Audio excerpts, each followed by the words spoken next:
ஷீரடி சாய்பாபாவிற்கு எப்படி விரதம் இருக்க வேண்டும் என்று தெரியுமா? ஷீரடி சாய்பாபாவுக்கு உகந்த வழிபாட்டு நாளாக வியாழக்கிழமை. இந்த நாளில் அதிகமான பக்தர்கள் விரதம் இருப்பதை வழக்கமாக கொண்டுள்ளனர்.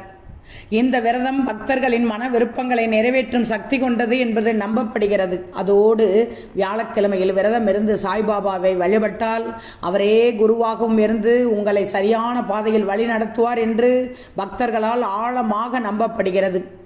வியாழக்கிழமையில் எப்படி விரதம் இருந்தால் சாய்பாபாவின் அருளால் நினைத்தது நிறைவேறும் என தெரிந்து கொள்ளுங்கள். தொடர்ந்து 9 வியாழக்கிழமையில் நம்பிக்கையோடு விரதம் இருக்க வேண்டும்.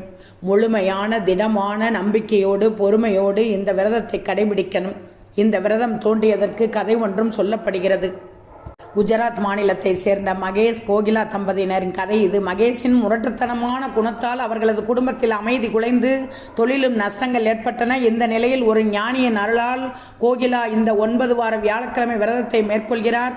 அதன் பலனாக மகேஷின் சுவாபத்தில் நல்ல மாற்றம் ஏற்பட்டது. தொழில் செழித்தது, மகிழ்ச்சி அதிகரித்தது. இந்த அனுபவத்தை தனது சூரத்தைச் சேர்ந்த உறவினரோடு பகிர்ந்து கொண்டார்கள். உடனே அந்த விரதத்தின் மகிமையை உணர்ந்து அனைவரும் கடைபிடிக்க துவங்கினர். அவர்களது குழந்தைகள் படிப்பில் சிறந்து விளங்கினர். இவ்வாறாக இந்த விரதத்தின் மகத்துவம் பலருக்கும் பரவியது. இந்த விரதத்தை மேற்கொள்வதற்கான வழிமுறைகள் மிகவும் எளிமை. வியாழக்கிழமைகளில் ஒருவேளை மட்டும் உணவு சாப்பிடணும். பழங்கள், பால், நீர் ஆகாரங்கள் மட்டும் சாப்பிட்டு விரதம் இருக்கலாம். சாய்பாபாவின் திருவுருவ படத்தை மஞ்சள் நிற துணியின் மீது வைத்து சந்தன மஞ்சள் பூசி மஞ்சள் மலர்களால் அலங்கரித்து விளக்கேற்றி ஊதுபத்தி ஏற்றி ஆரத்தி செய்யணும். பாபாவின் மூல மந்திரத்தை உச்சரிப்பது சிறந்தது. ஆண் பெண் இருபாலரும் இந்த விரதத்தை மேற்கொள்ளலாம். காலை மாலை வேளைகளில் பாபா கோயிலுக்கு சென்று தரிசிப்பது கூடுதல் சிறப்பு. மாதவிடாய் காலங்களில் அல்லது உடல்நல குறைபாடுகள் இருந்தால் ஒரு வார விரதத்தை தவிர்த்து அடுத்த வாரம் மீண்டும் தொடரலாம். 9வது வியாழக்கிழமை விரதத்தை நிறைவு செய்யும் போது 5 ஏழைகளுக்கு உணவளிக்க வேண்டும். இது சாத்தியமில்லை என்றால் சாய்பாபா கோவிலில் அன்னதானத்திற்காக பணம் வழங்குவது உகந்தது.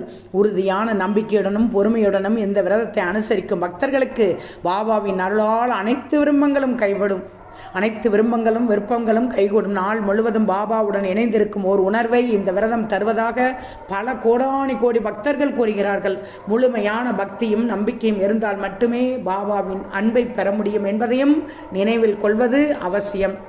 கலியுகத்தில் பக்தர்கள் படும் துன்பங்களில் இருந்து அவர்களை மீட்கும் அதிசக்தி வாய்ந்த அற்புதமான விரதம் இந்த வியாழக்கிழமை விரதம். சாய்பாபாவிற்கு எப்படி விரதம் இருக்க வேண்டும் என்று தெரிந்து கொண்டீர்களா?